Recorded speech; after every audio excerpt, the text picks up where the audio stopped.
പുതിയൊരു വീഡിയോയിലേക്ക് ഏവർക്കും സ്വാഗതം. ഇന്ന് നമ്മൾ പരിചയപ്പെടാൻ പോകുന്നത് വീഗോ എന്ന് പറയുന്ന മൊബൈൽ ആപ്പാണ്. ഫ്ലൈറ്റ് ഫെയർ ചെക്ക് ചെയ്യുന്നതിനായിട്ടാണ് നമ്മൾ ഹോട്ടൽ ബുക്കിങ്ങിനും മറ്റുമാണ് ഇത് ഉപയോഗിക്കുന്നത്. ആപ്പ് ഓപ്പൺ ചെയ്ത് കഴിഞ്ഞാൽ ഇങ്ങനൊരു ഇൻ്റർഫേസ് ആയിരിക്കും കാണുന്നത്. അവിടെ നമ്മൾ ഫ്ലൈറ്റ് സെലക്ട് ചെയ്യുക. ശേഷം നമ്മൾ ഫ്രം കൊടുക്കുക. തിരുവനന്തപുരത്തു നിന്നാണെങ്കിൽ തിരുവനന്തപുരത്തു നിന്ന്, അല്ലെന്നുണ്ടെന്നുണ്ടെങ്കിൽ മറ്റേതെങ്കിലും ഒരു സ്ഥലത്തു നിന്നാണെന്നുണ്ടെങ്കിൽ നമ്മൾ ഫ്രമിൽ എവിടെയാണെന്ന് വെച്ച് കഴിഞ്ഞാൽ അത് കാലിക്കട്ടോ കൊച്ചി എവിടെയാണെന്ന് വെച്ച് കഴിഞ്ഞാൽ കൊടുക്കുക.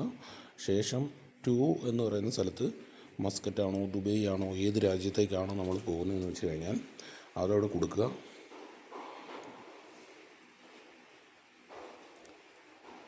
ഞാനിവിടെ മസ്കറ്റ് എയർപോർട്ടാണ് സെലക്ട് ചെയ്തിരിക്കുന്നത്. ശേഷം ഡേറ്റ് പിക്ക് ചെയ്യാം.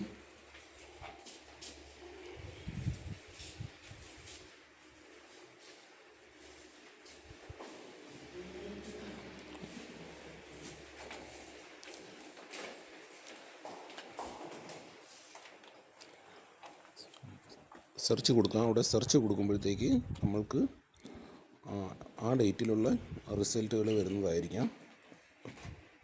ഇപ്പോൾ കാണിക്കുന്നത് ഒമാൻ എയറിൻ്റെ ഫെയർ. നമുക്ക് സ്ക്രോൾ ചെയ്യാം. താഴോട്ട് സ്ക്രോൾ ചെയ്യുമ്പോഴത്തേക്ക് പലതരം ഫ്ലൈറ്റുകളുണ്ട്. എയർ ഇന്ത്യ എക്സ്പ്രസ്, അതുമാതിരി ഇൻഡിഗോ, എയർ അറേബ്യ, അങ്ങനെ പല രാജ്യങ്ങളുടെയും ഫ്ലൈറ്റ് ഉണ്ടാവും. നമ്മൾക്ക് ഏതാണ് വേണ്ടുന്നത് എന്ന് കരുതി നമുക്ക് ഏതാണ് ആവശ്യമെന്ന് വെച്ച് കഴിഞ്ഞാൽ ആ ഫ്ലൈറ്റ് സെലക്ട് ചെയ്യുക.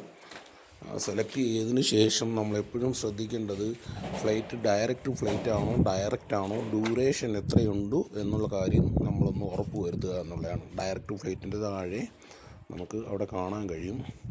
ഇപ്പം ഞാൻ ഒമാൻ എയറാണ് സെലക്ട് ചെയ്തിരിക്കുന്നത്. ഒമാൻ എയറിൻ്റെ ഡ്യൂറേഷൻ താഴെ നോക്കുമ്പോഴത്തേക്ക് കാണാൻ കഴിയും എത്രയാണ് ട്രാവലിങ്ങിന് എടുക്കുന്ന ടൈമും മറ്റും എന്നുള്ളത്. ഓക്കെ, ഇവിടെ ഇപ്പോൾ നിങ്ങൾക്ക് കാണാം 3 മണിക്കൂർ 45 മിനിറ്റാണ്. ഡയറക്റ്റ് ഫ്ലൈറ്റാണ്. 75 റിയാലാണ് ഇതിൻ്റെ ഫെയർ കാണിക്കുന്നത്.